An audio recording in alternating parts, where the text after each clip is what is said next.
हाँ प्रभु जी कीजिए।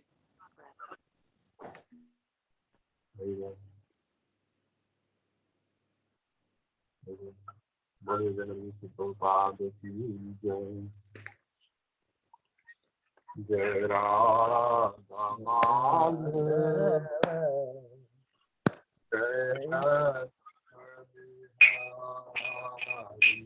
जय राधा माधव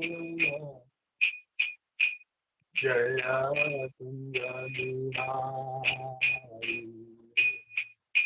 जय गोपी जन बल्लभ जय गिरिवरधारी जय गिरिवरधारी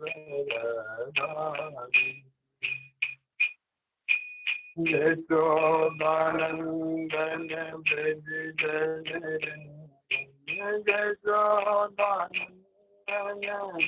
ब्रज जनरंजन यमुना तीरा बनचारी यमुना तीरा बनचारी जय राधा माधव जय कुंज बिहारी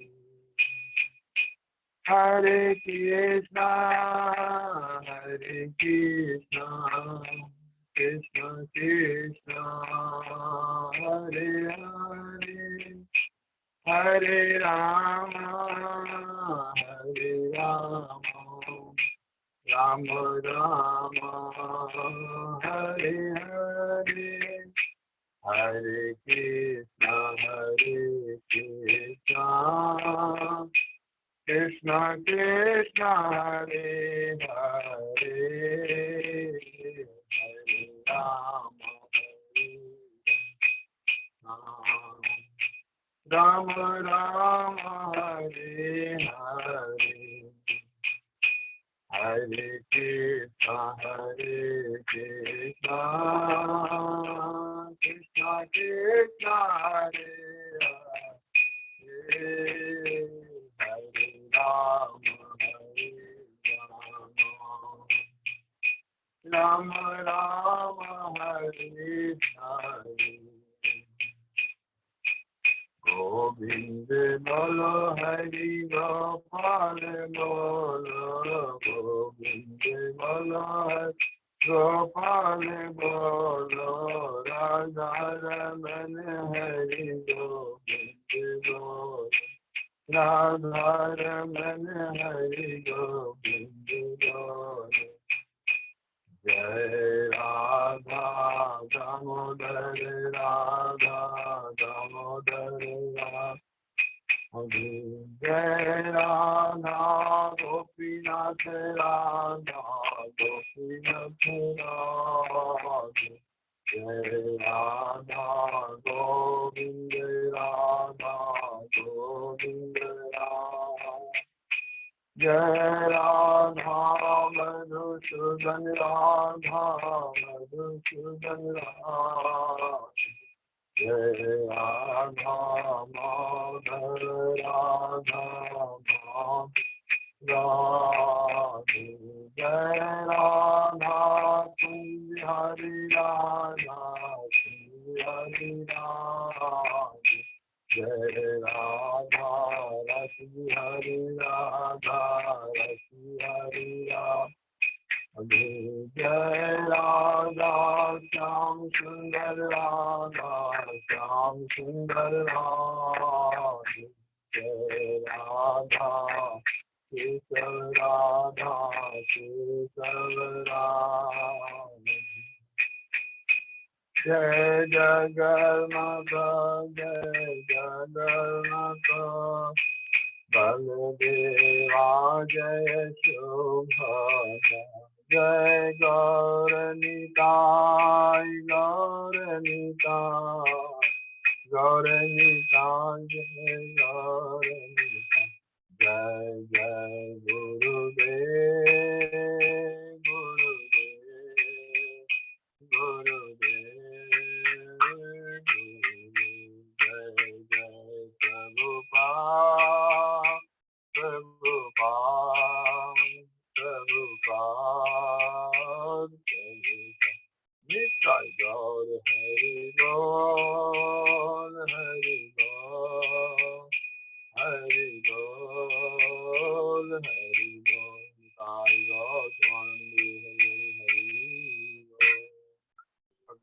भगवान हरि हरि बोल। बोल। बहुत बहुत धन्यवाद संजीव को, बहुत सुंदर, बहुत ही सुंदर कीर्तन, बहुत ही अच्छे से, और सभी भक्तों ने आशा करता हूँ अच्छे से कीर्तन किया होगा।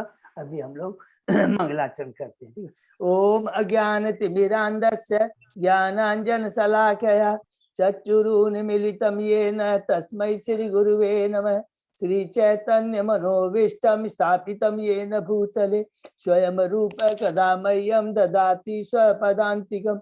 वंदेहम श्री गुरु श्री युद्धपद कमलम श्री गुरु वैष्णवांचिच श्री रूपम साग्र जातम सहगना रघुनाथम वितम तम सजीवम स्वाद्वैतम स्वावभूतम परिजम सहितम कृष्ण चैतन्य देवम श्री राधा कृष्ण पादान सहगना ललिता श्री विशाखा वितांत च नमो ओम विष्णुपादाय कृष्ण पृष्ठाय भूतले श्रीमते भक्ति वेदांत स्वामिन इति नामिने नमस्ते सरस्वती देवे गौरवाणी प्रचारिणे निर्विशेषा शून्यवादी पाश्चात्य देशतारिणे वांछा कल्पतरुभ्यश्च कृपा सिन्धुभ्येव च पतितानां पावनेभ्यो वैष्णवेभ्यो नमो नमः।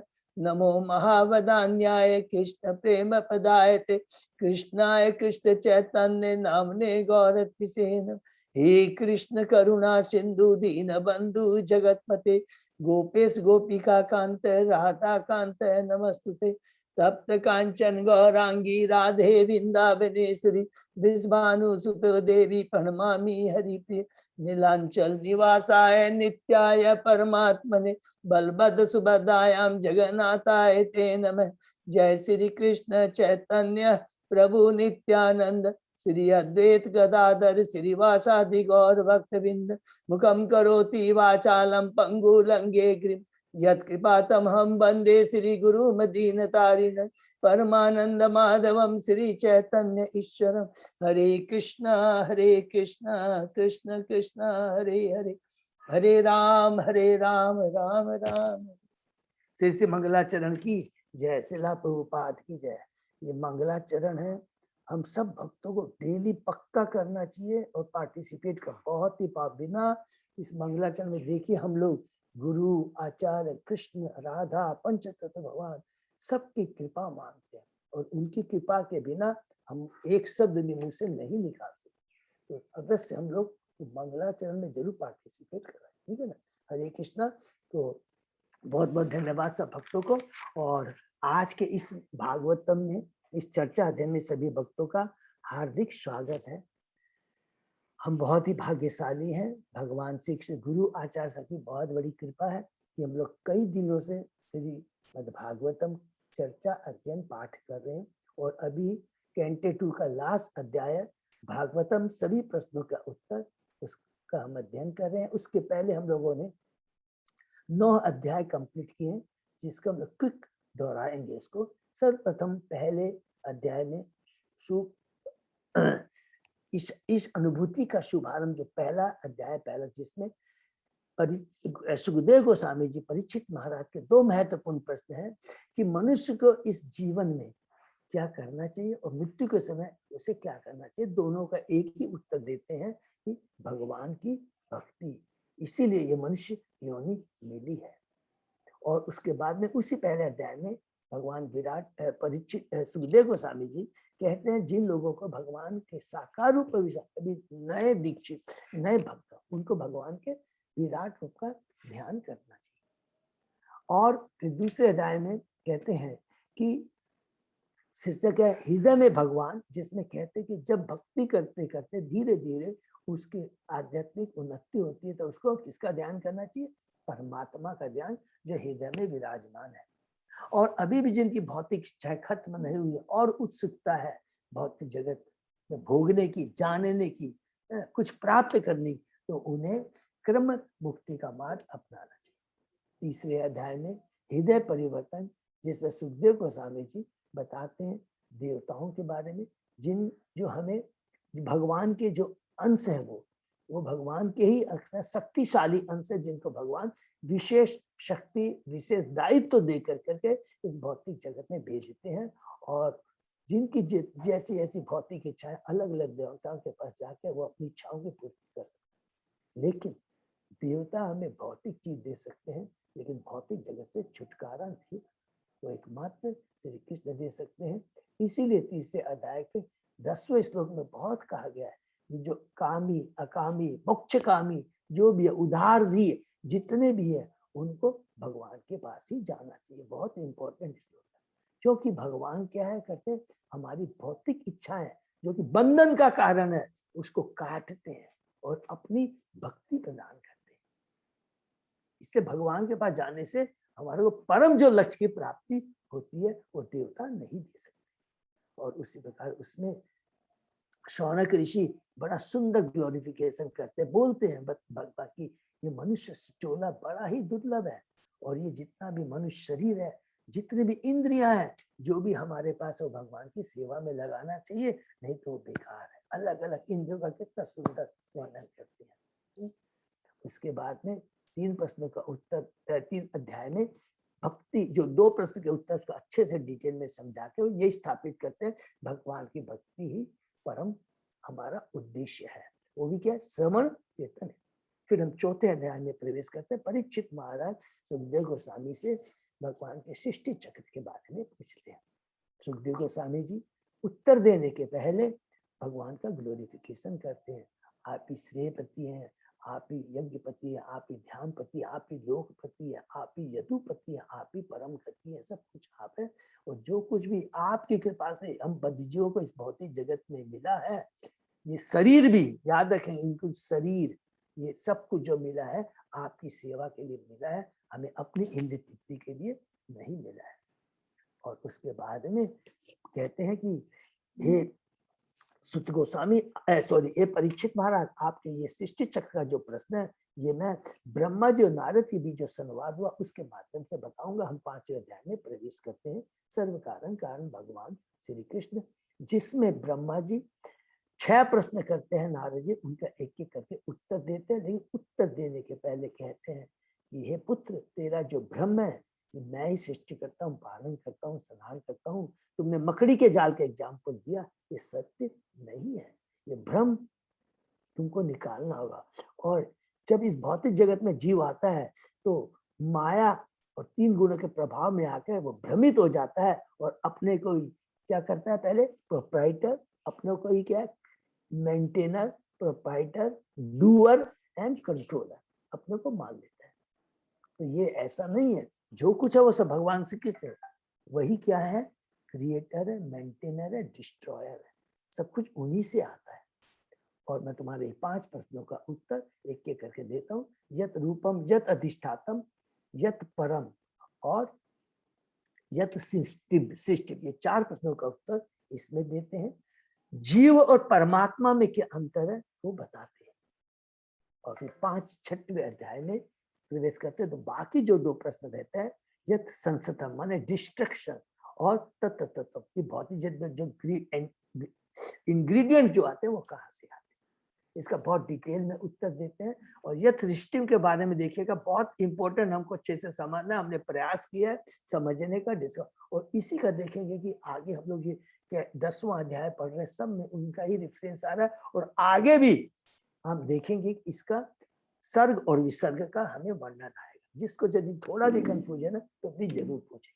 इस प्रकार 6 प्रश्न का उत्तर देने के बाद में ब्रह्मा जी कहते हैं 6वें अध्याय में, अब मैं तुम्हें भगवान के लीला अवतार के बारे में बताऊंगा। यह कह करके हम लोग 7वें अध्याय में प्रवेश करते हैं, जिसमें ब्रह्मा जी 1 से 25 लीला अवतार के बराबर। ऐसे तो भगवान की असंख्य लीला हैं, असंख्य, लेकिन इसमें 25 के बारे में बताते हैं। और सब कुछ बताने के बाद में कहते हैं कि हे पुत्र, तुमने जो मुझे सृष्टि के बारे में, लीला अवतार के बारे में सब कुछ बता दिया है तुमने। अब तुम क्या करना है, वो प्रचार करना है। ठीक है, तुमको प्रचार करना है, लोगों में जाके प्रचार करना है। हम 8वें अध्याय में प्रवेश करते हैं, जिसमें परीक्षित महाराज के प्रश्न, जिसमें परीक्षित महाराज प्रश्न करते हैं, जो कि बहुत ही इंपॉर्टेंट वजह। और ये जो सारे प्रश्न हैं, पहले देखेंगे जो परीक्षित महाराज ने जो प्रश्न किए हैं, सबका अर्थ एकदम मीनिंग एक ही है। सबके अंदर में एक ही चीज स्थापित होगी, क्या है, भगवान से संबंधित। भगवान से संबंधित यहाँ पर डिटेल में बताए जाते हैं कि भगवान की जो भौतिक जगत में जो कार्य है और आध्यात्मिक जगत में जो कार्य है वो सभी भगवान से संबंध, बिना भगवान के कोई चीज का अस्तित्व नहीं है। ये सबसे इंपॉर्टेंट चीज याद है। तो पहला प्रश्न करते हैं कि हम तो जीव सच्चिदानंद है, तो वो भौतिक शरीर क्यों ग्रहण करता है, और भगवान के शरीर हमारे शरीर में अंतर क्या है। तीसरा, लोक, जितने इसके लोक है, इस 14 ब्रह्मांड में जितने भी है भुवन है, वहां के लोक है, लोकपाल है, उनके बारे में बताइए। और इस 14 भुवन में इनके काल, समय के बारे, आयु के बारे में बताइए। हमें युगा अवतार के बारे में बताइए, हमें आपत धर्म के बारे में बताइए, हमें साधारण धर्म के बारे में बताइए। और आप इतने स्वतंत्र परम त्यागी हैं कि सृष्टि को भी करते हैं, पालन भी करते हैं, बिना किसी आसक्ति के तुरंत उसका संहार भी कर देते हैं। इस तरह करके वो अलग अलग बस कहते हैं, और कहते हैं कि इनका उत्तर मैं आपसे ही सुनना चाहता हूँ, क्योंकि आप परंपरा से जुड़े हुए हैं। अर्थात जो भगवान ने कहा है एज इट इज वही चीज आप सुनाएंगे, अपने मन से कुछ नहीं बोले। ये क्या कर, हम 9वें अध्याय में प्रवेश करते हैं, जिसमें सुखदेव गोस्वामी जी परीक्षित महाराज के एक प्रश्न का उत्तर देते हैं स्वयं, और कुछ प्रश्नों का उत्तर भगवान और ब्रह्मा जी के बीच में जो संवाद है उसके माध्यम से हमें उत्तर मिलता है।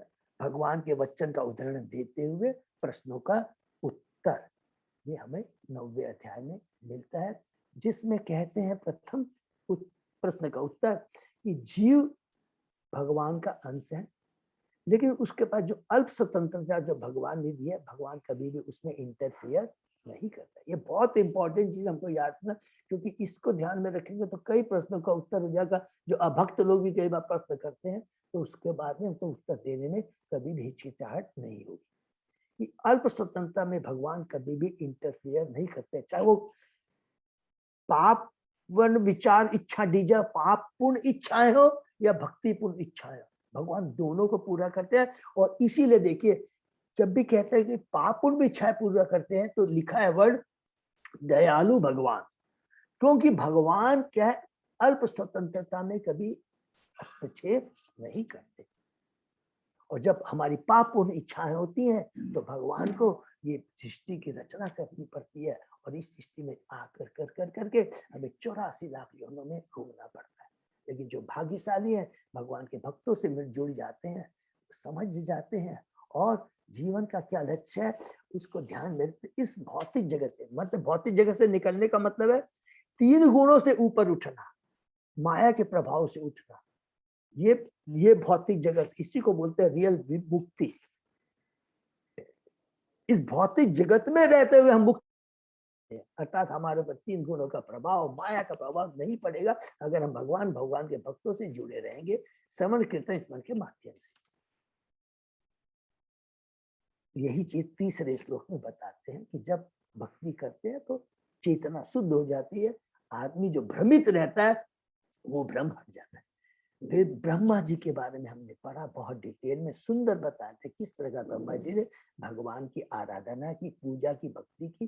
तब जब उन्होंने सुना और उसी हिसाब से 1000 दिव्य वर्षों तक उन्होंने तपस्या की, भगवान प्रसन्न हो जाते हैं और वैकुंठ विष्णु भगवान प्रसन्न होकर उनको दर्शन देते हैं। वैकुंठ लोक का ब्रह्मा जी दर्शन करते हैं वहां के वासियों का, और किस प्रकार वो भगवान की सेवा है। भगवान कहते हैं कि तपस्या ही मेरा हृदय और आत्मा है, मैं तुमसे प्रसन्न हूँ। ब्रह्मा जी प्रश्न करते हैं कि, और कहते हैं, पहला कहते हैं, सर्वप्रथम प्रश्न करने के पहले क्या बोलते हैं, आप तो परम नियामक है, परमेश्वर के रूप में प्रत्येक हृदय में आप विराजमान है, आप मुझे अपने भौतिक और आध्यात्मिक रूप के बारे में बताइए, पहला प्रश्न। दूसरा, आपकी एनर्जी, शक्तियों के बारे में बताइए, बहिरंगा शक्ति, अंतरंगा शक्ति, योग माया, महामाया, और इन शक्तियां जो आपकी ही है, इससे आप किस प्रकार बर्ताव करते हैं। और चौथा, कि आपने जो मुझे ये सृष्टि करने का जो आदेश दिया है, दायित्व दिया है, ये करते करते मैं भ्रमित न हो जाऊं, मैं अपने को परमेश्वर नहीं समझता। तब भगवान 31वें श्लोक में कहते हैं कि हे ब्रह्मा, तुम्हारे एक प्रश्न का मैं उत्तर दूंगा। यही ज्ञान, वास्तविक मेरे बारे में ज्ञान, माने मेरे भौतिक शरीर रूप के बारे में आध्यात्मिक रूप में विज्ञान, और किस प्रकार इसको जीवन तुम हृदय में उतार पाओगे। ये ऐसा नहीं कि खाली सुन दिया, रियलाइजेशन मीन्स यस, जो मैं कह रहा हूं वो तुमको रियलाइज हो जाएगा। और फिर रहस्य वो क्या है, मेरी भक्ति के बारे में मैं तुमको बताऊंगा, ये सबसे इंपॉर्टेंट है। और भक्ति करने की विधि चौथी क्या है, चौथा भक्ति करने की क्या विधि है, वो तुम्हें एक एक करके उत्तर देते हैं।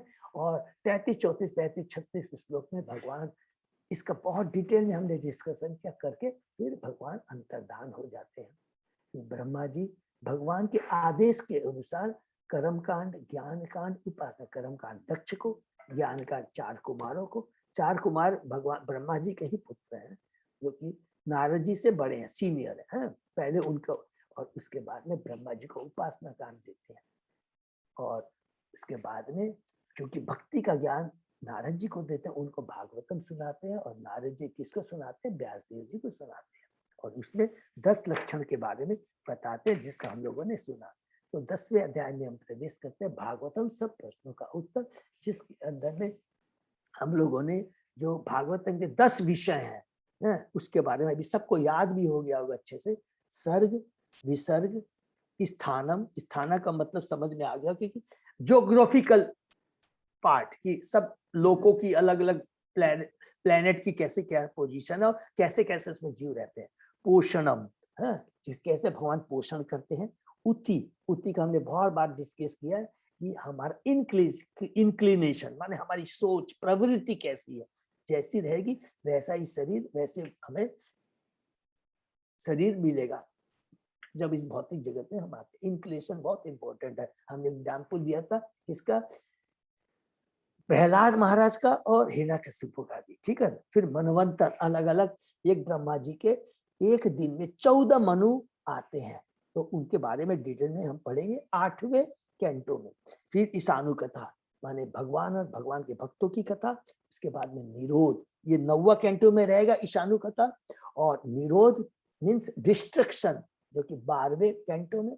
फिर मुक्ति 11वें कैंटो में, बहुत इंपॉर्टेंट है, रिपीट करके इसमें कि भगवान उद्धव गीता जिसको बोलते हैं, भगवान स्वयं उद्धव जी को कैसे ज्ञान देते हैं। और जो 9 योगेंद्र रहते हैं, ऋषभ महाराज के जो पुत्र रहते हैं, 100 पुत्रों में जो 9 पुत्र 9 योगेंद्र बने थे, वो किस प्रकार निम्मी महाराज को देते, बहुत इंपॉर्टेंट। और लास्ट आश्रय तत्व है 10, जो भगवान 10वां तत्व क्या है, आश्रय, जो भगवान का मुखमंडल है, और जिसके ही बारे में पूरा डिटेल हम समझने जा रहे हैं कि 7वें और 8वें श्लोक में हमने पढ़ा कि किस प्रकार आदि भौतिक, आध्यात्मिक और दैविक पुरुष हमने किस लिए कहा कि हम पुरुष नहीं है।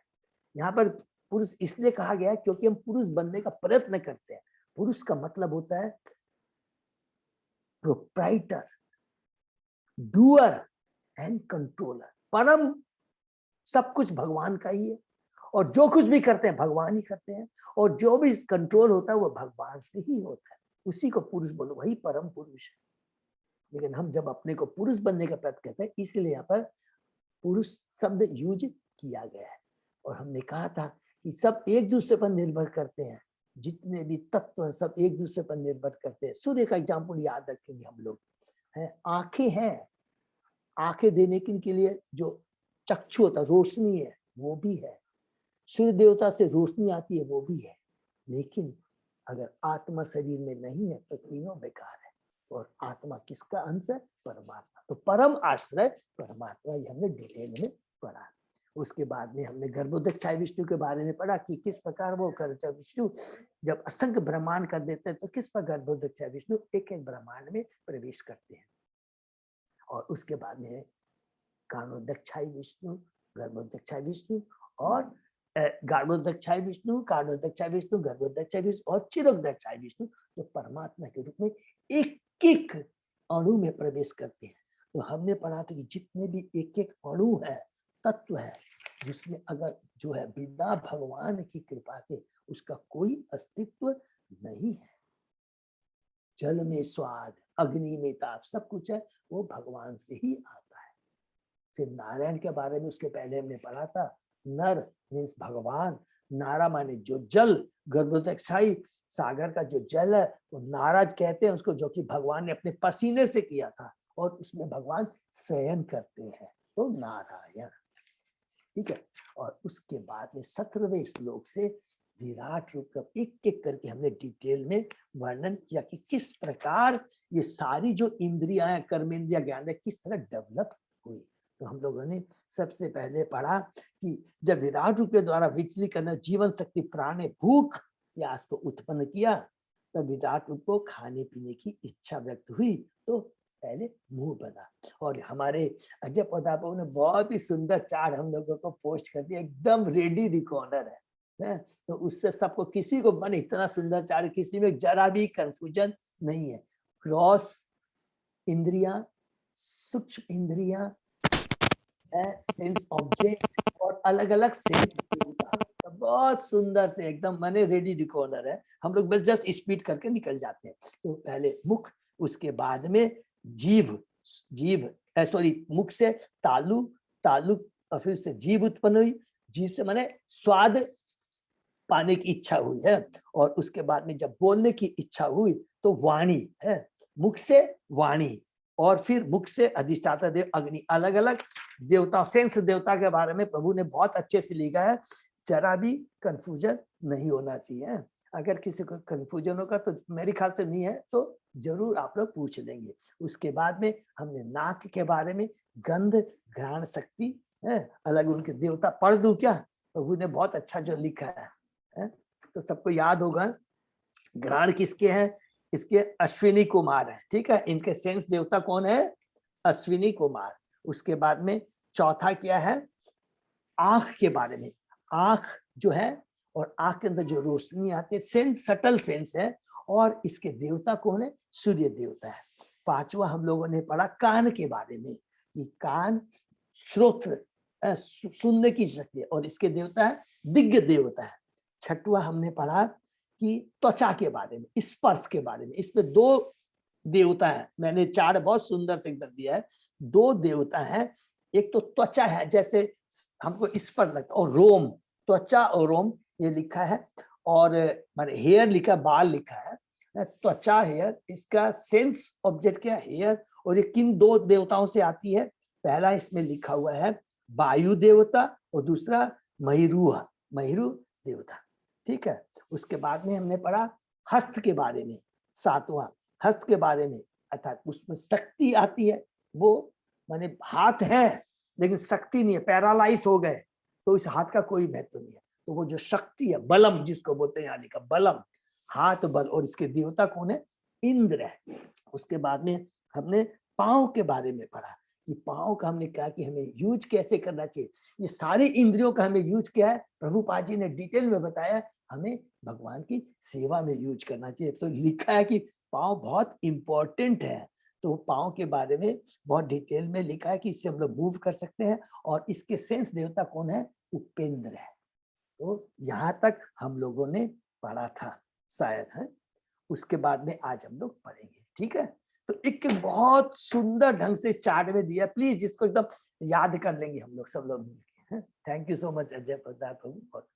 और उसके आगे हम लोग आगे पढ़ते हैं, ठीक है ना। देखिए सबको एकदम अच्छी तरह समझ में आ गया ना। कर्मेंद्रिया, ज्ञानेन्द्रिया, सूक्ष्म जिसको बोलते हैं ग्रॉस एलिमेंट, सटल एलिमेंट, उसके सेंस देवता, सब एक दूसरे पर निर्भर करते हैं। इसके बिना कोई एक दूसरे का अस्तित्व नहीं है। और वो सारी चीजें आत्मा है, और आत्मा परमात्मा के ऊपर है। एकदम सुंदर सीक्वेंस। और ये सारे एलिमेंट कहाँ से आते हैं? हम लोगों ने अध्याय 5 में बहुत डिटेल में समझा था। कहाँ से शुरू करेंगे? प्रधान, महतत्व, अहंकार। अहंकार वो तमोगुण में रहता है। जब वो अहंकार सतोगुण में आता है तो क्या होता है? वही अहंकार रजोगुण के स्पर्श में आता है तो क्या होता है? और वही अहंकार जब तमोगुण के स्पर्श में आता है तो द्रव्य शक्ति, ज्ञान शक्ति, क्रिया शक्ति। द्रव्य शक्ति से ग्रॉस एलिमेंट कौन को साथ है? 5 सेंस ऑब्जेक्ट आते हैं, और 5 पृथ्वी अग्नि जल वायु ग्रॉस एलिमेंट आते हैं। फिर क्रिया शक्ति से प्राण इंटेलिजेंट होता है, और 10 इंद्रिया, कर्मेंद्रिया और और ज्ञानेंद्रिय। फिर सतोगुण में रहता है तो जो ज्ञान शक्ति से क्या क्या आता है, माइंड और सेंस देवता, इन्हीं के बारे में यहाँ पर डिटेल में बोला है, उनके क्या क्या कार्य होते हैं। ठीक है, अब और जो है अलग अलग कैसे सेंस डेवलप होते हैं, जब अलग अलग जीव इच्छा करता है, विराट रूप इच्छा करता है, जी माने जीव जब इच्छा करता है, तो उसके आगे हम पढ़ते हैं आज। ठीक है, ओम नमो भगवते वासुदेवाय, ओम नमो भगवते वासुदेवाय, ओम नमो भगवते वासुदेवाय। नारायण नमस्कृत्य नरं चैव नरोत्तमं देवी सरस्वती व्यासं ततो जयम् उदीरये। नष्टप्रायेषु अभद्रेषु नित्यं भागवत सेवया भगवती उत्तम श्लोके भक्ति भवति नैष्ठिकी। आराध्यो भगवान ब्रजेश तनय ततधाम वृंदावनम रमया काचित् उपासना व्रजवधू वर्गेण कल्पिता। श्रीमद्भागवतम प्रमाणम अमलम प्रेम पुमर्तो महान श्री चैतन्य महाप्रभो मतम इदम तत् आदरो न पर। हरे कृष्ण कृष्ण कृष्ण हरे हरे, हरे राम राम राम हरे। तो आज श्लोक नंबर 26, अजय बाबू ठीक है? हाँ प्रभु जी, 26 ओके, से। Thank you. अध्याय 10 हम लोग शुरू करते हैं। निविद्यत शिशनवे प्रजानंद अमृत अर्थिनः उपस्थ आसीत कामानाम प्रियम तत् उभय आश्रयम। तत्पश्चात काम सुख, संतानोत्पत्ति तथा स्वर्गिक अमृत सुख के आस्वादन के लिए भगवान ने जनेन्द्रिय उत्पन्न की। इस प्रकार जनेन्द्रिय तथा उसके अधिष्ठाता देव प्रजापति उत्पन्न हुए। सेंस देवता वो है प्रजापति। काम सुख की वस्तु तथा अधिष्ठाता देव भगवान के लिंग के अधीन रहते हैं। तो देखिए इसमें बताया है, बहुत ही ये इंपॉर्टेंट है। इसके अंदर में प्रभुपाद जी बताते हैं कि ये जो हमारी जो इंद्रियां जो भगवान ने दी है, जन्नेन्द्रिया, इसके बारे में प्रभुपाद जी ने बहुत पावरफुल तात्पर्य में कहा है। जब ये जनेन्द्रिय तभी सार्थक होती हैं जब काम सुख से उत्पन्न संतान भगवत चेतना में समुचित शिक्षा प्राप्त करे। तो ये बहुत इंपॉर्टेंट चीज है। स्पेशली मैंने बार बार भी रिपीट किया था कि आज भी हमारे गृह शास्त्र, हमारे जो भक्त हैं जिनके पुत्र वधू हैं, जिनके यहाँ शादी होने वाली है, जो कुछ है, ये बहुत इंपॉर्टेंट उनके लिए जानना। क्योंकि हर चीज के पीछे जो भगवान ने दिया है, याद रखेंगे इसके पीछे एक दिव्य संदेश है। अदरवाइज अगर इन इंद्रियों का यूज हम अपनी भोग के लिए इच्छा ले करेंगे तो we are not better than सुअर, पशु से बढ़ के हम लोग नहीं है। ये हमेशा याद रखें। भौतिक सृष्टि का एकमात्र उद्देश्य जीवों की सुप्त भगवत चेतना को जागृत करना है। एकमात्र उद्देश्य है हमारी जो कलुषित चेतना है उसको भगवतमय चेतना बनाना है। और उसके लिए क्या करना है, यही भगवान के संदेश है। ये पूरे भागवतम में, पूरी गीता और भागवतम में अलग चीज बताया गया, लेकिन अल्टीमेटली लक्ष्य उद्देश्य क्या है, प्रयोजन क्या है, भगवान की भक्ति। और धीरे धीरे पढ़ के भगवान की अल्टीमेट प्रेमा भक्ति को हमको पहुंचना है। इसको हम लोग कैंटो 10 में समझ में आएगा हम लोग। ठीक है, मनुष्य शरीर को छोड़कर अन्य किसी भी जीव में कामसुख भगवान की सेवा भाव से प्रेरित नहीं होता, किंतु मनुष्य रूप में बद्ध जीव मोक्ष प्राप्ति के लिए उपयुक्त संतानों को भगवत चेतना की ओर अभिमुख कर सके तो चाहे तो सैकड़ों संतानें उत्पन्न करके वह अपार इंद्रिय सुख द्वारा दिव्य सुख लूट सकता है। हरि क्यों? कि उसकी चेतना जब रहती है वो क्या है, मुझे कृष्णमय संतान हे कृष्ण दे। भक्ति विनोद ठाकुर ने, उनके भी देखिए 8 संतानें थी, एग्जैक्ट मेरे को याद है, लेकिन उन्होंने फिर इच्छा कि मेरे को ऐसे संतान दे कि जो भगवत प्रचार कर सके। तब उन्होंने भक्ति सिद्धांत सरस्वती ठाकुर उनके पुत्र रूप में उत्पन्न हुए। ये हमेशा याद रखेंगे। अन्यथा संतानें उत्पन्न करना शुक्रों जैसा कार्य है, अपितु शुक्र मनुष्य से बढ़कर निपुण है, क्योंकि वह हर एक बार दर्जनों बच्चे पैदा करते हैं, जबकि मनुष्य एक बार में केवल एक संतान उत्पन्न कर सकता है। अतः मनुष्य को स्मरण करना चाहिए कि जनेन्द्रिय, काम, सुख, स्त्री तथा संतान ये सब भगवान की सेवा से संबंधित हो, और जो भगवान के साथ अपनी सेवा संबंध को भूल जाता है वह प्रकृति नियमों के द्वारा 3 प्रकार के तापों से पीड़ित होता रहता है। कुत्ते के भी विषय भोग का अनुभव होता है, किंतु उसमें ईश्वर चेतना का भाव नहीं होता। मानव जीवन ईश्वर चेतना का अनुभव होने से कुत्ते से भिन्न है। हरि बोल। देखिए चेतना कितनी इंपॉर्टेंट होती है। जब माता के गर्भ में बच्चा रहता है वो बहुत ही इंपॉर्टेंट होता है उसमें भी, और उसके पहले हम लोग ने डिस्कस किया था कयादू, माँ कयादू के गर्भ में किसका पुत्र है? वो असुर का, हरिकसुर। लेकिन उसके पुत्र में कौन है? प्रहलाद। लेकिन कयादू ने लगातार नारद मुनि के आश्रम में रह करके नारद जी से भगवान के बारे में सुना, और प्रहलाद महाराज जब उत्पन्न भगवान के परम भक्त। हमेशा याद रखें इसको, याद, ये बहुत इंपॉर्टेंट है, बार बार याद आता है, प्रभुपाद जी मेंशन करते हैं तो हम लोगों को बहुत जान, ठीक है ना। नेक्स्ट, उत्सीचो धातु मल्लम निर्भिद्यत व गुदम ततः पायु ततः मित्र उत्सर्ग उभय आश्रय। उसके बाद तत्पश्चात जब उन्हें खाए हुए भोजन के मल त्याग की इच्छा हुई तो गुदा द्वार और फिर पायु इंद्रिय और उसके अधिष्ठाता देव मित्र विकसित हुए। तो बिल्कुल मल त्याग करने की जब इच्छा हुई तो भगवान ने वो गुदा अंग दिए हैं, और उसके अधिष्ठाता देव है मित्र। पायु इंद्र तथा उत्सर्जित पदार्थ के दोनों अधिष्ठाता देव के आश्रय में रहते हैं। नेक्स्ट में रहते हैं, सॉरी, जहां मल त्याग करते हुए वो मल पर भी नियंत्रण होता है, वहां जीवात्मा अपने को स्वतंत्र होने का दावा कैसे कर सकता है? हरि बोल। ये सब क्या बिना भगवान की इच्छा के कुछ नहीं हो सकता। फिर हम मल त्याग तो भगवान की इच्छा से नहीं कर सकते।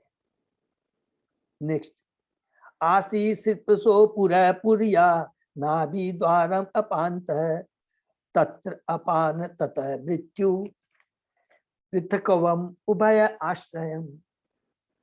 अब क्या है यहाँ पर बहुत इंपॉर्टेंट, हम लोगों ने डिस्कस कर रखा है। तत्पश्चात जब उन्हें एक शरीर से दूसरे शरीर में जाने की इच्छा हुई तो नाभि तथा अपान वायु एवं मृत्यु की एक साथ सृष्टि हुई। मृत्यु तथा अपान दोनों का ही आश्रय नाभि है। नाभि से ही ब्रह्मा जी की उत्पत्ति हुई, ठीक है। तो एक शरीर से दूसरे से, माने एक बार पहला शरीर छोड़ के, जिसको हम लोग मृत्यु कहते हैं, उसके बाद में दूसरा शरीर में प्रवेश करना। प्राण वायु जीवन दाता है और अपान वायु प्राण को रुद्ध करता है, जो कि मेरे ख्याल से कैंट अध्याय 6 में हम लोग ने डिटेल में है ना, प्राण अपान वायु के बारे में सब पूरा डिटेल में है। ये दोनों शब्द लोदन नाभि से उत्पन्न होते हैं। यह नाभि एक शरीर से दूसरे शरीर को जोड़ने वाली घाट है, सबको अच्छी तरह मालूम है। सिर्फ ब्रह्मा जी गर्भोदक्षा विष्णु के नाभि से पृथक शरीर के रूप में प्रकट हुए, और यही नियम सामान्य शरीर के जन्म में भी लागू होता है। हरि बोल। शिशु का शरीर माता के शरीर से जब विकसित होता है, और जब शिशु माता के शरीर से विलग होता है तो नाभि ग्रंथि काटकर उसे अलग किया जाता है। इसी विधि से परमेश्वर ने अपने आप को नाना रूप में प्रकट किया। अतः जीवात्मा भिन्न अंश है और उसकी कोई पृथक सत्ता नहीं होती। हरि बोल। अपना कोई अस्तित्व होता, भगवान के अंश है, विभिन्न अंश है। इसको बार बार याद रखेंगे, प्रभुपाद जी बहुत सोच समझ के लगते हैं। भिन्न अंश, याद है ना, भिन्न। ममे वांसे जीव लोके जीव भूत सनात है। भगवान के सब सत्ता भगवान के ऊपर है, लेकिन अलग अलग अंश है, वो कभी भी भगवान में विलीन नहीं होते, जैसा कि मायावादी बोलते हैं। इस चीज को प्लीज याद रखेंगे। जहां भी प्रभुपाद जी का एक एक जो शब्द है बहुत इंपॉर्टेंट, सोच समझ के प्रभुपाद जी ने हम लोगों के लिखा।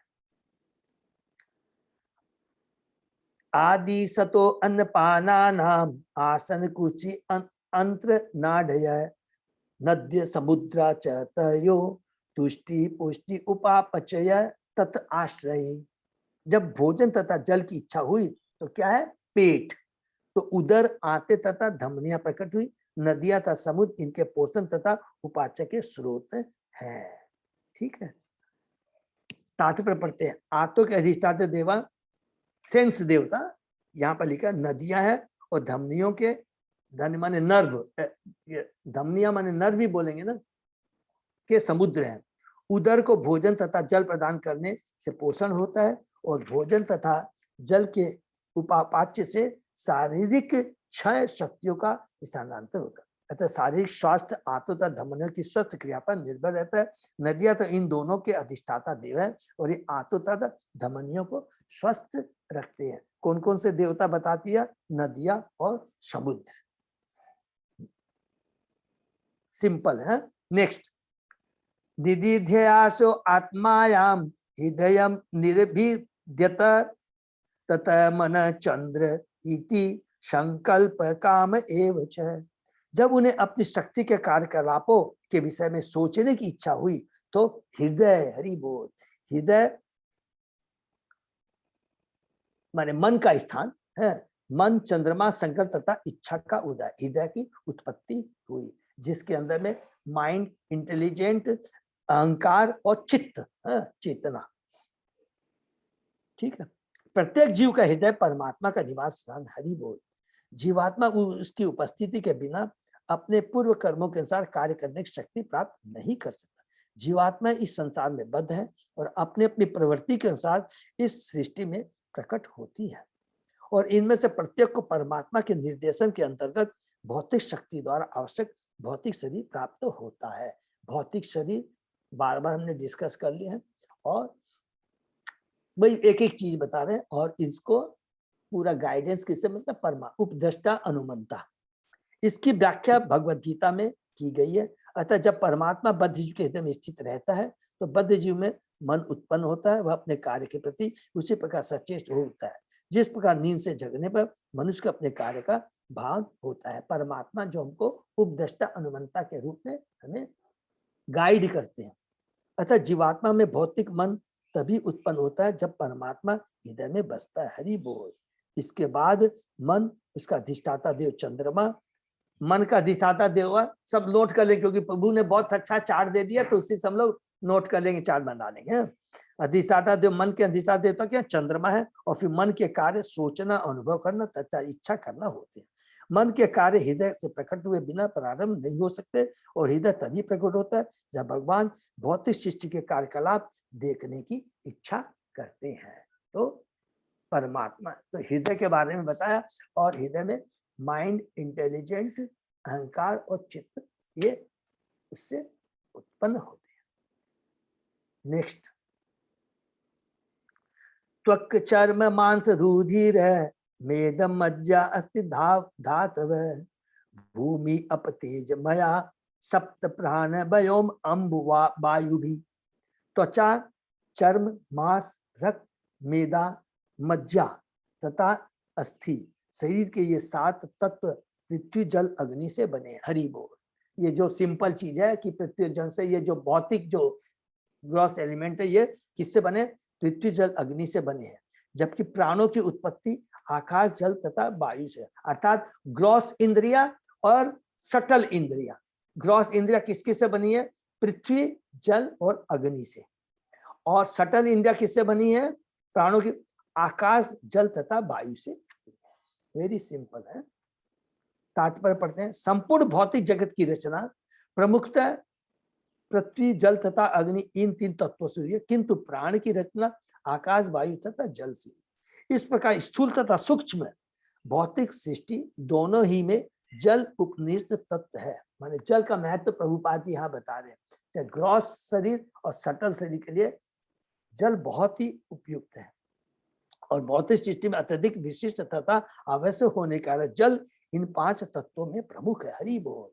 इस तरह भौतिक शरीर 5 तत्वों से बना है जबकि स्थूल शरीर सृष्टि केवल 3 तत्वों पृथ्वी, जल तथा अग्नि से बनी। स्पर्श का अनुभव चमड़ी पर पतली परत त्वचा के कारण होता है, जिसके बारे में टच शब्द स्पर्श, रूप, रस। तो स्पर्श सेंस ऑब्जेक्ट। और अस्थि पत्थर के समान कठोर होती है। श्वास, प्राण वायु, आकाश वायु तथा जल से उत्पन्न है। अतः शुद्ध वायु निमित्त स्नान तथा रहने के लिए प्रचुर स्थान स्वास्थ्य के लिए आवश्यक है। हरि बोल। तो यहाँ पर सिंपली प्रभुपाद जी बोले, सिंपल चीज है कि जब हमारा माइंड कब फ्रेश रहेगा, यू विल फील कि हाँ मैं एकदम बहुत अच्छा हूँ, उस समय क्या है, सब शुद्ध जगह होनी चाहिए, स्पेस होनी चाहिए, वायु स्वच्छ होनी चाहिए और नियमित स्नान करना चाहिए। जब भी हम लोगों को थोड़ा लगे ना कि हम लोग अनइजीनेस फील कर रहे हैं, तो यहाँ पर प्रभुपाद जी इनडायरेक्टली बोलते हैं कि शुद्ध स्थान में जहाँ शुद्ध हवा हो और स्नान जरूर करना चाहिए। तो सारी जो है, जो मन की क्या बोलते हैं ना, थकावट या जो कुछ भी है, शारीरिक थकावट, मन की, तो अपने आप वो दूर हो जाती है। स्थिर सूर्य की रक्षा के पृथ्वी से उत्पन्न अन्न तथा शाक के साथ ही शुद्ध जल तथा उष्मा लाभप्रद है। और शरीर, फिजिकल शरीर को फिट करने के लिए साग भोजन करना चाहिए, अच्छे से शुद्ध जल पीना चाहिए और उष्मा ताप, जठा माने अग्नि, सूर्य की रोशनी और जठाग्नि भोजन को पचाने के लिए, ये दोनों बहुत मजबूत, ताप अग्नि बहुत मजबूत होनी चाहिए। ठीक है, ये प्रभु जी बहुत कृपालु है, तो ये सब चीज को बता दे। नेक्स्ट, गुण आत्मकानि इंद्रियाणि भूतादि प्रभवा गुणा मन सर्व विकार आत्मा बुद्धि विज्ञान रूपिणी। इंद्रिया प्रकृति के 3 गुणों से बंधी है और ये गुण मिथ्या अहंकार से जनित। हरि बोल। अब एकदम देखिए, पूरा चीज सब कुछ पूरा समझ में आ जाएगा जो हम लोगों ने चैप्टर 5 में कर्णोदय विष्णु के माध्यम से सृष्टि के बारे में पढ़ा था। एकदम क्रॉस चेक कर सकते हैं। मिथ्या अहंकार ही सबसे, जब फॉल्स ईगो होती है उसी से 3 गुण जितने भी है, आदि भौतिक, आदि आध्यात्मिक, आदि दैविक, ये जितने भी है सब कुछ क्या है, मिथ्या अहंकार के चलते ही होता है। मिथ्या मन पर समस्त प्रकार के भौतिक बंधन सुख दुख का प्रभाव पड़ता है और बुद्धि मन चित्तर विकर स्वरूप है। भौतिक प्रकृति से भ्रमित होकर जीवात्मा मिथ्या अहंकार करता है। मिथ्या अहंकार करता है क्या है, बहुत कि मैं मालिक हूं, I am the proprietor, I am the doer, I am the control. स्पष्ट सॉरी अधिक स्पष्ट रूप में कहना चाहे तो जीवात्मा भौतिक शरीर के भीतर बंद कर तुरंत देहात्मक संबंध स्थापित कर लेता है। जो हमने दूसरा जो प्रश्न, पहला जो प्रश्न जो उत्तर क्या दिया था सुखदेव गोस्वामी ने परीक्षित महाराज को, 90 अध्याय का पहला, जीव भौतिक शरीर क्यों धारण करता है, वो तो सच्चिदानंद है और आत्मा के रूप में अपनी स्थिति को भूल जाता है। अर्थात मैं शरीर हूं, I am the proprietor of this body, I am the body, I am the proprietor, और मैं आत्मा हूं, ये भूल जाता है। यह अहंकार विभिन्न गुणों से मिलजुल जाता है और इस प्रकार इंद्रिय गुणों में लिप्त हो जाता है। गुण मीन्स रजोगुण, सत्वगुण और तमोगुण। और हमने पढ़ा था अहंकार जब सत्वगुण में होता है, अहंकार जब रजोगुण में होता है, अहंकार जब तमोगुण में होता है। आदि भौतिक, आदि आध्यात्मिक, आदि देवी, द्रव्य शक्ति, क्रिया शक्ति, ज्ञान शक्ति, इसको बार बार समझ लेंगे तो कहीं भी प्रॉब्लम नहीं आएगी। मन वह यंत्र है जिससे विभिन्न भौतिक अनुभव का पता चलता है, किंतु बुद्धि तर्कशील होती है और हर वस्तु को अच्छे के लिए बदल सकती है। अतः बुद्धिमान मनुष्य बुद्धि के सदुपयोग से इस संसार के मोह से मोक्ष प्राप्त कर सकता है। पढ़ा था हम लोग ने क्रिया शक्ति से क्या कहते हैं, प्राण, 10 इंद्रियां और इंटेलिजेंट बुद्धि। बुद्धि बहुत इंपॉर्टेंट है। जो ज्ञानेंद्रिया होती है कभी बुद्धि, जिस तरह की हमारी सतबुद्धि होगी उसी तरह हमारी इंद्रिया कार्य करेगी। ये 200 कुबुद्धि होगी तो कु कार्य करेगी, सुबुद्धि होगी तो सु कार्य करेगी, उसी के बारे में सोचेगी। बुद्धिमान मनुष्य इस संसार की विषम परिस्थिति का पता लगा सकता है, बुद्धिमान, और इस खोज में लग जाता है कि वह कौन है, उसे तरह तरह से कष्ट क्यों मिलते हैं, इनसे कैसे छुटकारा पाया जा सकता है। और इस प्रकार अच्छी संगति से, अच्छी संगति का मतलब हो गया, यहाँ अंडरलाइन कर लेंगे, भगवत भक्तों की संगति, और कोई अच्छी संगति नहीं से बुद्धिमान मनुष्य आत्म साक्षात्कार के जीवन की ओर उन्मुख हो सकता है। तो क्लियर समझ में आ गया, आत्म साक्षात्कार स्पिरिचुअल डेवलपमेंट कब हो सकता है, अच्छी संगति मीन्स भगवत भक्तों की संगति।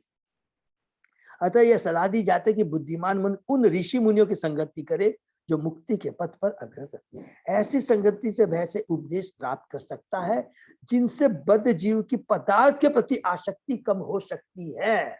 इसको भी अंडरलाइन कर लेंगे। अर्थात देखिए इसके मतलब है भगवान के भक्त जब उनसे हम मिलते हैं तो उनसे एक दिव्य फीलिंग आती है और उस फीलिंग से ही, केवल उनकी एसोसिएशन से ही भगवान के भक्त भगवान के नाम गुण लीलाओं का श्रवण कीर्तन मात्र से वो इतनी उसमें दिव्य शक्ति ऊर्जा होती है जिससे स्वतः ही हमारी पदार्थ के प्रति आसक्ति कम होती चली जाती है। इस प्रकार बुद्धिमान व्यक्ति धीरे धीरे पदार्थ के मोह तथा अहंकार से छूटकर सच्चिदानंदमय जीवन को प्राप्त होता है। तो यहाँ पर देखिए प्रभु जी हर चीज को एक एक चीज को पूरा डिटेल में समझा रहे हैं। एतत् भगवत रूपम स्थूलम ते व्याहितम मया मही आदि बीच आवरणे अष्टभी वही आवृतम। इस तरह भगवान का बाह्य रूप अन्य लोगों की तरह स्थूल रूपों से घिरा हुआ है, उस जिसका वर्णन मैं तुम्हें पहले ही कर चुका हूँ। अभी यहाँ पर मोटा मोटी करीब जो कि विराट रूप के बारे में और खत्म हो जाए और सर्ग के बारे में ये समझ सकते हैं कि यहाँ पर ब्रीफ में थोड़ा और भी आगे थोड़ा बहुत कर देंगे तो हम लोग उसको तात्पर्य पढ़ते हैं। जैसा कि भगवत गीता में कहा गया भगवान की युक्त भौतिक शक्ति 8 प्रकार के भौतिक आवरणों, सबको एकदम अच्छी तरह मालूम है। 7वें अध्याय का 4था श्लोक में हम लोग पढ़े हैं। पृथ्वी, जल, अग्नि, वायु, आकाश, मन, बुद्धि तथा अहंकार से घिरी है। ये सारे आवरण सिर्फ भगवान की बाह्य शक्ति के रूप में उदित है। ये सूर्य के चारों बादलों के आवरण तुल्य है। यद्यपि बादल सूर्य के ही द्वारा सृजित है, किंतु वास्तव में आंखों के सामने इनके आने से सूर्य नहीं दिखता। याद रखेंगे ये सारे आवरण है भगवान की बाह्य शक्ति के रूप में उदय। ये सब कुछ भगवान की है, हमने पढ़ लिया है। ये सारी चीज भगवान से ही आई है। इंग्रेडिएंट सर्ग ये भगवान से आए। लेकिन जिस प्रकार सूर्य के सामने जब बादल आ जाता है, जबकि बादल के उत्पत्ति भगवान से, लेकिन हम लोग सूर्य को हम लोग भूल जाते हैं, भगवान को भूल जाते हैं कि ये भगवान की ही सृष्टि है। ये सूर्य के चारों बादल के आवरण तुल्य है। यद्यपि बादल सूर्य के ही द्वारा सृजित है, किंतु वास्तव में आंखों के सामने इसके आने से सूर्य नहीं दिखता।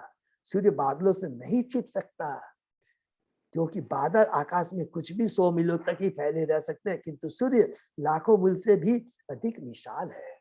अतः 100 मील का आवरण लाखों मील को नहीं ढक सकता। फलतः भगवान की कोई एक शक्ति भगवान को आच्छादित नहीं कर सकती, किंतु ये शक्तियां भगवान द्वारा उन बद्धजीवों की आंख बंद करने के लिए है जो प्रकृति पर अपना अधिकार जताना चाहते हैं। ना हम प्रकाश सर्वस्व योग माया समापिता। वास्तव में बद्धजीव पदार्थ के मोहजन्य बादल से आच्छादित रहता है। तो ये बादल क्या है कि मोह, बादल जिससे अंधकार होता है, ये भौतिक जगत, तीर गुण, उनके प्रति आसक्ति, और यह भगवान के ऊपर है कि वे उन्हें दिखे या नहीं। ये भगवान के ऊपर है। हमने पढ़ा था क्यों भगवान के ऊपर निर्भर है। हम भक्ति करेंगे तब भगवान की कृपा मिलेगी। भगवान जब कृपा करेंगे तभी भगवान अपने को दिखाई देंगे। ब्रह्मा जी ने तपस्या की, तपस्या करने में भगवान प्रसन्न हुए, तब उन्होंने कृपा की, तब भगवान ने उनको अपना वैकुंठ, अपना दर्शन कराया और वैकुंठ धाम दिखाया। चूंकि बद्ध जीवों के दिव्य दृष्टि नहीं होती, वे भगवान को नहीं देख सकती, अतः वे भगवान के अस्तित्व तथा उनके दिव्य रूप को नहीं मानते। अल्पज्ञानी पुरुष विराट भौतिक रूप का आवरण स्वीकार कर लेते हैं। यह कैसे होता है, इसकी व्याख्या अगले श्लोक में की गई। अल्पज्ञानी पुरुष विराट भौतिक का आवरण स्वीकार कर लेते हैं, जो कि हम लोग ने पढ़ा कि जिनको भगवान के साकार रूप पर विश्वास नहीं, ये विराट रूप को वो आप मान लेते हैं। नेक्स्ट, अतः परम सूक्ष्मतमम अव्यक्तम निर्विशेषणम अनादि मध्य निधनम नित्यम वाक मनसा परम। अतः इस स्थूल संसार से परे दिव्य संसार है। देखिए अब यहाँ पर पूरा देखिए इतना सुंदर भागवतम में है, इतना हमने स्थूल संसार के बारे में वर्णन किया। अब इसके बाद में एक आध्यात्मिक आकाश है जो सूक्ष्म से भी सूक्ष्मतर है, न तो उसका आदि है, न मध्य, न अंत, क्योंकि यह शाश्वत है। अतः यह वाणी अथवा चिंतन की सीमाओं से परे है और भौतिक बोध से भिन्न है। तात्पर्य, परमेश्वर का स्थूल बाह्य रूप रह रहकर प्रकट होता रहता है। अतः यह रूप शाश्वत रूप नहीं, जिसका न तो आदि है, न मध्य, न अंत है। जिस वस्तु का आदि मध्य अंत होता है वह भौतिक कहलाती है।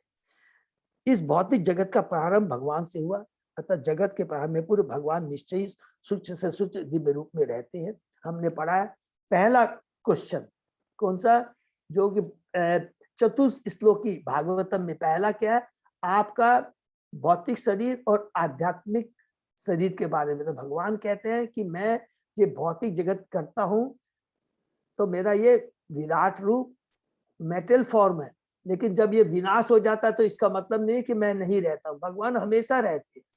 ठीक है, भौतिक जगह आकाश सूक्ष्मतम माना जाता है, इसके सूक्ष्म मन बुद्धि तथा मिथ्या अहंकार होता है, किंतु आठों भाई आवरणों को परम सत्य के भाई आवरण के रूप में बताया गया। अतः परम सत्य चिंतन तथा भौतिक बुद्धि से परे है, वे वास्तव में सभी भौतिक चिंतन से परे हैं। यह निर्विशेषम कहलाता है, किंतु इसे गुण दिव्य गुणों से विहीन नहीं समझना चाहिए। विशेषण का अर्थ गुण, अतः नीर के जुड़ने से निर्विशेषम का अर्थ भौतिक गुणों या विविधताओं से रहित हो जाता है। इस निषेधार्थ पद में 4 दिव्य गुण है, अप्रकट, दिव्य, शाश्वत, मन एवं वाणी से परे। शब्दों के परे का अर्थ है भौतिक बोध का निषेध। जब तक मनुष्य दिव्य पद को प्राप्त नहीं होता वह भगवान के दिव्य रूप को नहीं जान सकता। जो कुछ भी है, जब तक भगवान को पूर्ण रूप से हम नहीं जानेंगे, दिव्य पद को हम नहीं जानेंगे, तो भगवान के दिव्य रूप को नहीं जान सकते। अप्रकट सबको मालूम है, जब दृष्टि हो जाती है। दिव्य, शाश्वत सब क्या है, तथा मन एवं वाणी से परे। ठीक, भगवान क्या है, दिव्य है, शाश्वत है, प्रकट भी होते हैं, अप्रकट भी होते हैं। जो कुछ भी है भगवान के बारे में, ये कुछ अगर हमको जानना है तो हम केवल उनके दिव्य पद को केवल भगवान की भक्ति कृपा से ही जान सकते हैं। नेक्स्ट, अमुने भगवत रूपे मया ते ही अनुवर्णिते। क्या चीज माता जी, फिर से बोलिए। अतः इस स्थूल संसार से परे दिव्य संसार है जो सूक्ष्म से भी सूक्ष्मतर है। तो ये बात समझ में नहीं आई। सूक्ष्म से भी सूक्ष्मतर है माने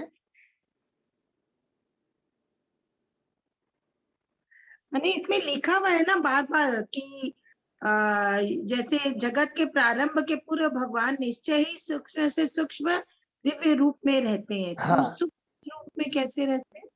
सूक्ष्म से सूक्ष्म रूप में रहते हैं माने दिव्य रूप में, माने शाश्वत रूप में रहते हैं माता जी। इसको आप, अच्छा इसको भी ऐसे भी एक्सप्लेन, 2-3 चीज हम लोग डिस्कस करते हैं। भगवान हमेशा अपने दिव्य रूप में रहते हैं आध्यात्मिक जगत में। जब ये भौतिक जगत नहीं रहता है उस समय भगवान क्या रहता है, ये जगत अप्रकट रहता है और सारी जीवात्माएं क्या रहती है, भगवान के अंदर में ही समाहित रहती है अप्रकट रूप में। सूक्ष्म भगवान अणु रूप परमात्मा के रूप में एकदम अणु के रूप में रहते हैं। एक एक जब वो प्रकट होता है भौतिक जगत तो भगवान उसी अणु, अदरवाइज भगवान सूक्ष्म रूप में नहीं होते तो एक एक अणु में कैसे प्रवेश करते। क्लियर है माता जी? कुछ भी कर लीजिए, ये सिंपल चीज एकदम, कि भगवान सूक्ष्म से सूक्ष्म भी है और बड़े से भी बड़े हैं। जब ये प्रकृति अप्रकट रहती है उस समय भगवान के अंदर में सारी प्रकृति रहती है।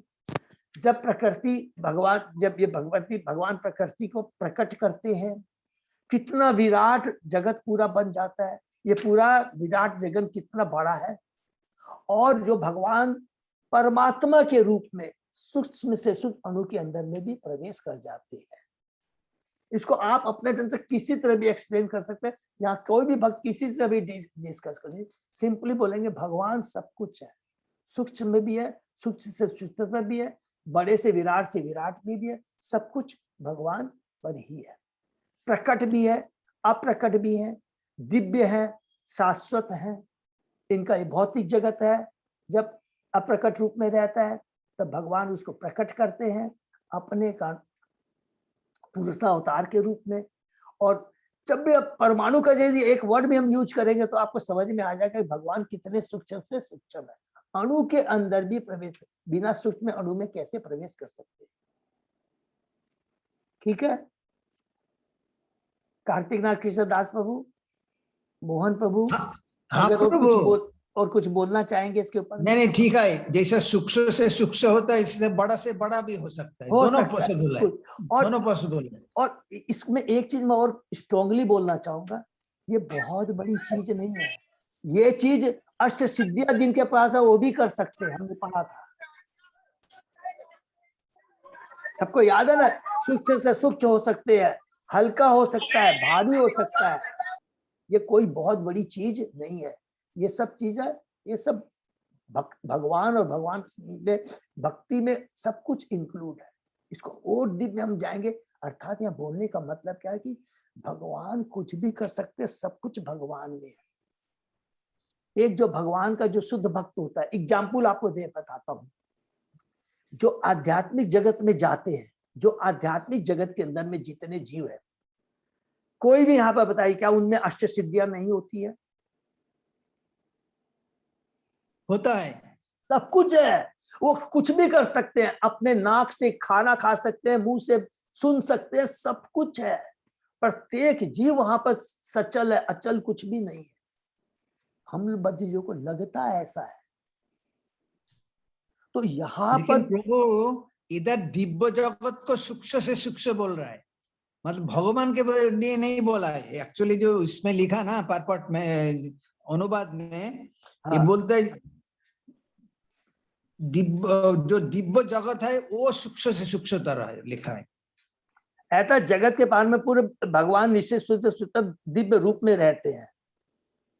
भौतिक जगह आकाश सूक्ष्मतम माना जाए, इससे सूक्ष्मतम माना जाता है क्या प्रभु? यह अतः जगत के पार में पूरे भगवान निश्चित सूक्ष्म से सूक्ष्म दिव्य रूप में रहते हैं। दिव्य जगत के बारे में तो नहीं लिखा प्रभु, जगत के आरंभ में लिखा है। तात्पर्य के ऊपर में लिखा हुआ है प्रभु जी। कहाँ पे माता जी? फर्स्ट लाइन ही है, परमेश्वर अनुवाद। अतः यह रूप शाश्वत रूप नहीं, जिसका न तो आदि मध्य और अंत है, किंतु वस्तु का आदि मध्य और अंत होता है, यह भौतिक कहलाते। इस भौतिक जगत का प्रारंभ भगवान से हुआ, अतः जगत के प्रारंभ के पूर्व भगवान निश्चय सूक्ष्म से सूक्ष्म दिव्य रूप में रहते हैं। अच्छा, वो भौतिक जगत का आकाश सूक्ष्मतम कहलाता है। भौतिक जगत का आकाश, भौतिक जगत का, इससे सूक्ष्म मन बुद्धि में अहंकार होता है। कहाँ लिखा प्रभु? मुझे एकदम स्टार्टिंग अपने अनुवाद जो परपट जो है ना श्लोक का, में बोल रही परपट जो है श्लोक का। ओ अच्छा, अतः इस प्राकृत से पड़े दिव्य जगत है जो सूक्ष्म से भी सूक्ष्मतर है। ये तो सही है प्रभु जी ना, कि हम लोग की तो आंखें देख नहीं सकती ना, जो दिव्य जगत है। अच्छा, ट्रांसलेशन का बोल रहे हैं, सॉरी, नॉट तात्पर्य, ट्रांसलेशन बोल रहे हैं। अतः इस स्थूल संसार से परे दिव्य सागर है जो सूक्ष्म से भी सूक्ष्मतम तरह। यस, बिल्कुल सिंपल है।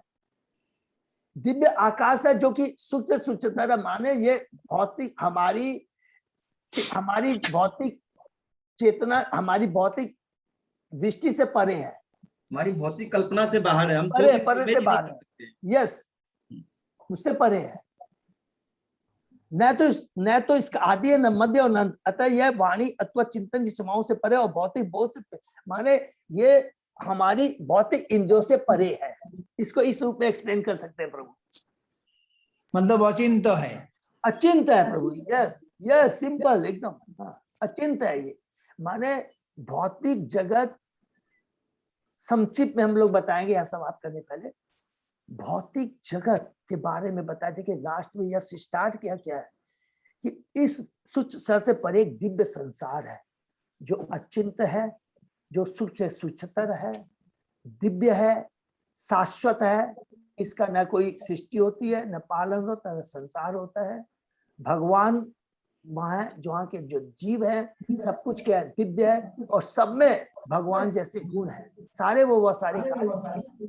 लेकिन कंडीशन वहां के दिव्य सारा कुछ होने के बाद भी उनका लक्ष्य क्या रहता है? भगवान की सेवा करना, एक ही भाव। ठीक है ना? इसको प्रभु किसी भी रूप में हम लोग कर सकते हैं, ऐसा कुछ भी नहीं है। हरे कृष्णा। हरे कृष्णा प्रभु जी। हाँ प्रभु मोहन जी। प्रभु कुछ अरुण प्रभु बोलना चाह रहे हैं या मोहन हाँ प्रभु? प्रभु जी, ये जो एक एक करके बोला, प्रभु बोलेंगे थोड़ा आवाज। अरुण प्रभु बोलेंगे, बोलिए प्रभु।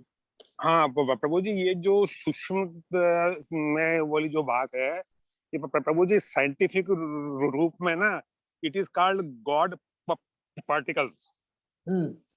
ये जो अभी 4-5 साल पहले एक रिसर्च हुई थी, अच्छा। जिसके अंदर ये हुआ कि भाई ये जो भी परमाणु हैं, ये तो सब सेम है, तो फिर ये भिन्न भिन्न जो है, मतलब ये क्यों टेस्ट रहता है, रंग रहता है, रूप रहता है इनका। तो then they researched and found one thing which is very mystical, which is called God particles. That is परमात्मा, that is परमात्मा। That is Brahma. जो हम लोग ने डिस्कस किया वो, that is परमात्मा। Right. हरी बोल, थैंक यू प्रभु। अच्छा, मोहनदास प्रभु हम लोगों को कुछ बताएंगे, हमको मोहनदास प्रभु बताएंगे। हरे कृष्ण प्रभु जी। हाँ प्रभु बोलिए। तो हम लोग इसको ऐसे समझ भी सकते हैं कि जैसे पंच महाभूत है, हाँ तो ये है स्थूल, उनसे और सूक्ष्म हो गए मन बुद्धि अहंकार। धीरे धीरे मन से सूक्ष्म है बुद्धि, बुद्धि से सूक्ष्म है अहंकार। ये बताया जाता है कि आत्मा उससे भी ज्यादा सूक्ष्म है।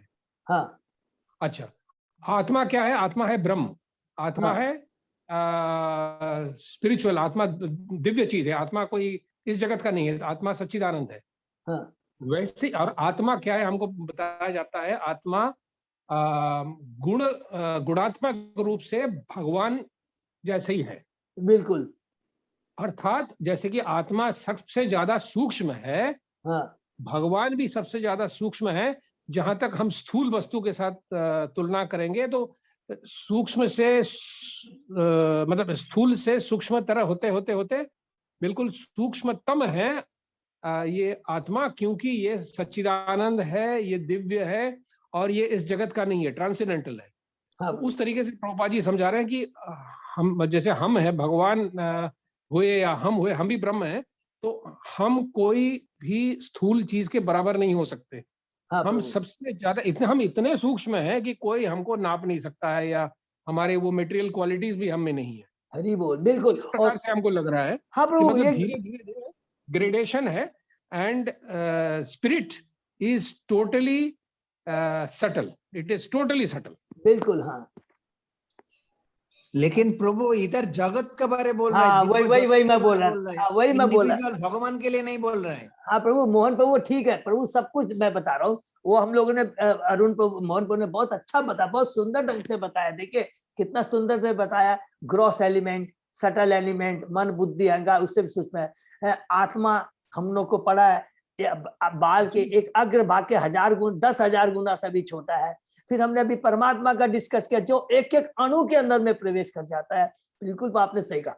और जो कार्तिक कृष्णदास प्रभु जो कह रहे हैं, वो कह रहे जगत के बारे में कि ये भौतिक जगत भी जो दिव्य संसार है, जो सूक्ष्मतम है। ये क्यों बोला गया है? ये बोल रहे क्योंकि हम लोगों का कल्पना का बाहर है, इसीलिए यही समझना पड़ेगा। प्रभु यही है, एकदम बिल्कुल है। दैट इज, क्योंकि मैन प्रभु यही बोला ही, यही गया है, यही चीज बोला गया है, लास्ट में लिख दिया। और भौतिक बोध से भिन्न है, हमारी सीमा लिखा है, यह अतः यह वाणी अथवा चिंतन की सीमाओं से परे है। बिल्कुल यहाँ पर लिखा हुआ है।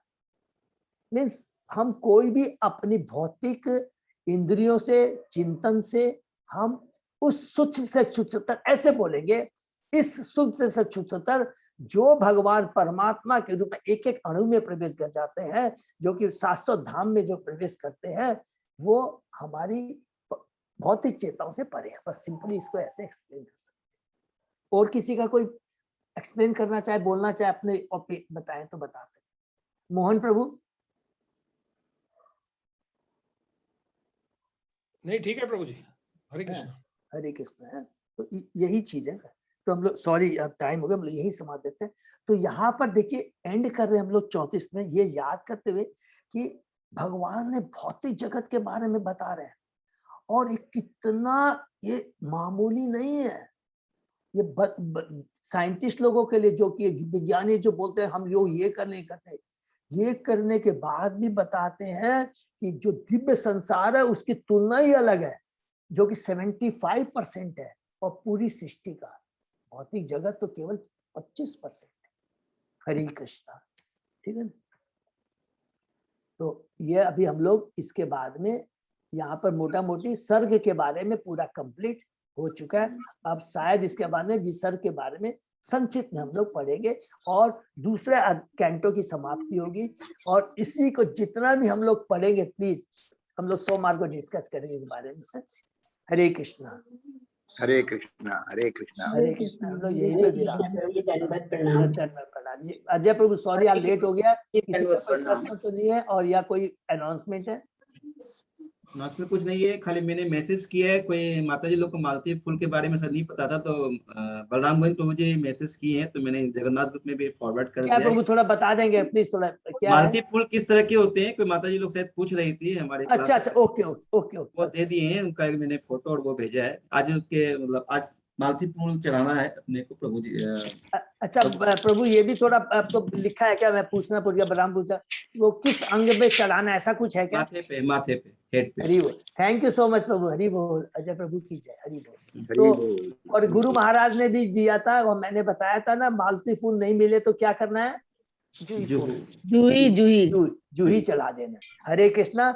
आज का लास्ट दिन है, सबको अच्छे से अच्छा जितना मैक्सिमम आज का दिन पूरा भगवान की भक्ति में ही लगाना। हरि बोल। हरे कृष्णा प्रभु जी, दंडवत प्रणाम। आज भीष्म पंचक का वो भी दंडवत प्रणाम। हरि बोल। सही भक्तों का बहुत बहुत धन्यवाद। धन्यवाद। हरि बोल। इस सोमवार को मिलते हैं। हरे कृष्ण हरे कृष्ण। हरे कृष्ण। हरे कृष्ण।